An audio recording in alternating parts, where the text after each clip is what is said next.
Halo teman-teman semuanya, apa kabar hari ini? Semoga kita semuanya dalam keadaan sehat. Baik, pada kesempatan kali ini saya akan menjelaskan terkait sistem bilangan. Kita langsung saja masuk ke dalam materi sistem bilangan. Ya, sistem bilangan itu apa sih ya? Kenapa harus belajar sistem bilangan? Baik, kita jelaskan. Sistem bilangan merupakan suatu cara untuk mewakili besaran dari suatu item fisik. Nah, sistem bilangan yang banyak dipergunakan oleh manusia adalah sistem bilangan yang disebut dengan bilangan desimal, yaitu sistem bilangan yang menggunakan 10 macam simbol untuk mewakili suatu besaran. Kenapa harus 10? Karena mengikuti dari jumlah jari kita, jari tangan ya. Nah, hal ini juga menjadi dasar dalam pembangunan sebuah sistem komputer, di mana nanti sistem bilangan ini akan menjadi salah satu hal yang penting dalam pembangunan suatu sistem di komputer. Nah, sistem ini banyak digunakan oleh manusia karena tadi memiliki 10 jari yang dapat membantu untuk berhitung, tetapi lain halnya dengan komputer. Kalau logika di komputer diwakilkan dalam bentuk dua keadaan, yaitu off dan on. Kalau off itu berarti tidak ada arus, tetapi kalau on itu ada arus. Misalkan ketika Anda melakukan pemadaman lampu, itu kan ada saklar ya. Di situ ada on dan off, Anda klik gitu. Nah, ketika Anda off berarti lampunya padam. Ketika Anda on kan berarti lampunya menyala. Berarti kalau keadaan on dia ada arus dan keadaan off dia tidak ada arus. Nah, konsep inilah yang digunakan dalam membangun sistem bilangan yang disebut dengan binary. Nah, apa itu binary? Binary ini adalah suatu sistem bilangan yang akan digunakan dalam membangun sebuah sistem di komputer. Nah, selain sistem bilangan, komputer juga menggunakan sistem oktal ataupun heksadesimal. Apa sebenarnya hubungan dari sistem bilangan dengan sistem komputer seperti ini? Pada dasarnya, komputer baru bisa bekerja, seperti tadi sudah saya jelaskan, yaitu dalam kondisi on, artinya ada arus listrik. Ya, berdasarkan hal tersebut, kemudian dibuatlah sebuah perjanjian bahwa kondisi on itu dilambangkan dengan angka 1. Dan kondisi off dilambangkan dalam angka 0. Nah, jadi tadi kita sudah sepakat bahwa on itu adalah 1, off itu adalah 0. Nah, seluruh data yang berupa angka ataupun abjad ataupun karakter spesial kemudian dituliskan dalam rangkaian kombinasi 0 dan 1. Jadi seperti ini. Komputer, ketika kita berinteraksi dengan komputer, komputer tidak akan tahu dengan cara kita berinteraksi seperti kita berinteraksi dengan manusia, ya. Karena komputer memiliki bahasa yang berbeda. Misalkan Anda membuka sebuah aplikasi di dalam HP. Ya, contohnya apa ya? Contohnya Anda membuka aplikasi Gojek untuk memesan makanan. Ketika itu Anda ketikkan nih, misalnya adalah GoFood. Anda ingin mencari nasi goreng. Nah, yang kita pahami, kita berinteraksi dengan bahasa kita, bahasa manusia. Kita tuliskan nasi goreng. Ya.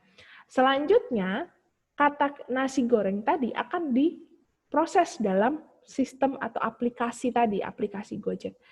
Berarti si komputer atau si software ini bisa membaca Bu kata nasi goreng. Bisa, tetapi dia harus melewati beberapa proses, yaitu mengubah kata nasi goreng tadi dalam bentuk bilangan biner. Ya, nanti saya jelaskan lebih lanjut. Jadi seluruh data yang berupa angka ataupun abjad ataupun karakter kemudian ditulis dalam rangkaian dengan kombinasi 0 dan 1. Jadi komputer itu tidak bisa memahami kata nasi goreng, tetapi yang dia bisa pahami adalah 0 dan 1. Di mana kata nasi goreng tadi nanti akan diubah dalam bentuk 0 dan 1. Contoh misalnya, saya ingin menulis angka 5. Ternyata komputer itu memahami angka 5 itu dengan simbol 0, 0, 1, 0, 1. Ya, tadi sempat salah, nggak apa-apa. Baik, selanjutnya, karena tadi sudah ada kesepakatan bahwa yang ditulis, misalnya ya, kita ingin menulis angka 5. Maka yang dibentuk dalam bentuk 0 dan 1. Nah, pabrik komputer membuat seluruh terjemahan ini dalam bentuk rangkaian elektronik yang tersimpan di dalamnya. Agar bisa dibaca oleh manusia, maka hasil terjemahan ini kemudian diterjemahkan kembali. Jadi ketika kita menuliskan nasi goreng, sistem akan menyimpan kata nasi goreng itu lalu mengkonversikan ke dalam bentuk binary, yaitu 01, 01, dan seterusnya. Setelah diproses, ketika misalnya menemukan kedai-kedai yang menjual nasi goreng, maka akan kembali ditampilkan informasinya ke dalam aplikasi Gojek tadi. Nah, si komputer akan mengembalikan dalam bentuk 01 tadi, tetapi yang dibaca manusia atau yang sudah dikonversikan nanti dalam bentuk tulisan yang bisa dibaca oleh manusia. Nah, tadi agar bisa dibaca oleh manusia, maka dilakukan penerjemahan nih dalam metode tadi untuk mengkonversi 01 tadi ke dalam bentuk atau huruf atau angka. Selanjutnya baru bisa menjadi sebuah tampilan berupa lokasi misalnya atau berupa huruf yang akan ditampilkan ke layar monitor sehingga dapat dimengerti oleh pengguna komputer. Jadi hasil akhir yang diterima oleh manusia itu sudah berupa hasil konversinya, bukan lagi 0 dan 1. Ya, jadi di dalam komputer itu ketika ingin kita berinteraksi dengan komputer, maka kata-kata yang kita masukkan itu akan diterjemahkan dalam bentuk binary, selanjutnya komputer akan memproses binary tersebut, hasilnya akan dikembalikan lagi dengan bahasa yang bisa dimengerti oleh manusia. Oke. Selanjutnya, nah, tadi sudah saya sampaikan bahwa sistem lain binary ya yang akan selain binary yang akan juga dipelajari pada slide ini atau pada kesempatan kali ini adalah bilangan oktal ataupun juga heksadesimal. Sebelum masuk ke bilangan binary, kita bahas dulu tentang bilangan desimal. Apa itu bilangan desimal? Ya tadi sudah dikatakan bahwa ini pada slide yang pertama, bahwa sistem bilangan itu tadi memiliki atau menggunakan 10 macam simbol. Ya. 10 macam simbol untuk mewakili suatu besaran. Kita lihat, sistem ini menggunakan 10 macam simbol. Apa itu? Ada 0, 1, 2, 3, 4, 5, 6, 7, 8, hingga 9. Sistem ini menggunakan basis 10. Ya. Dalam bentuk ini dapat berupa integer desimal ataupun pecahan. Misalkan kita lihat ya, ada desimal 0.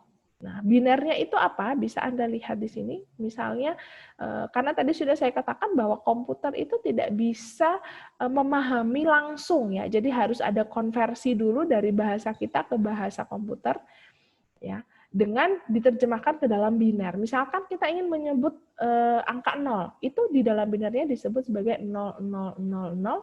0000. Kalau oktalnya apa? 0-nya 3 kali. Kalau heksadesimal apa? 0-nya 2 kali.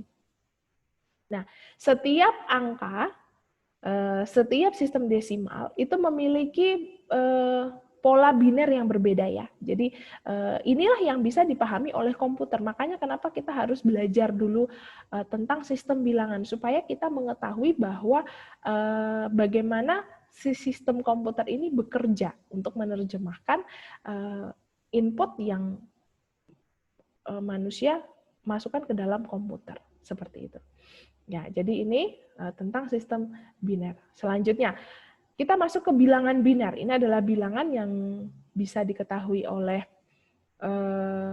komputer. Sistem bilangan biner atau sistem bilangan berbasis 2. Kenapa 2? Karena tadi nilainya adalah 0 dan 1. Ya. Bilangan biner ini merupakan sistem angka dengan hanya menggunakan 2 simbol, yaitu 0 dan 1. Sistem bilangan biner menjadi salah satu sistem bilangan dasar dari semua sistem bilangan yang berbasis digital. Jadi ini adalah dasarnya ya. Dari sistem bilangan biner inilah kita mampu melakukan konversi ke sistem bilangan oktal maupun heksadesimal. Jadi biner tadi diubah menjadi oktal ataupun ke heksadesimal. Nah, sistem ini juga dapat disebut dengan nama bit atau binary digit. Nah, pengelompokan biner dalam komputer selalu berjumlah 8, atau dengan kata lain 1 byte atau bita. Itu artinya 8 bit. Ya, 1 byte itu sama dengan 8 bit. Bagi Anda anak informatika, ini harus tahu ya, karena ini adalah dasar. Baik, selanjutnya.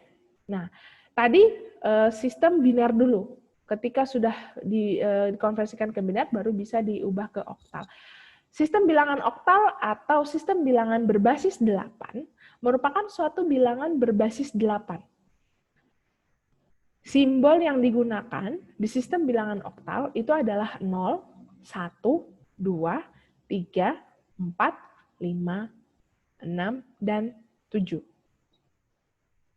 Konversi sistem bilangan oktal ini sendiri berasal dari sistem bilangan biner yang dikelompokkan di setiap 3 bit biner dari ujung paling kanan atau biasa disebut dengan least significant bit atau LSB. Ya, jadi konversi bilangannya itu akan dimulai dari 3 bit biner dari ujung paling kanan. Ya, jadi paling kanan dari sistem bilangan oktal. Nah, selanjutnya tadi ada oktal. Sekarang kita bahas tentang heksadesimal.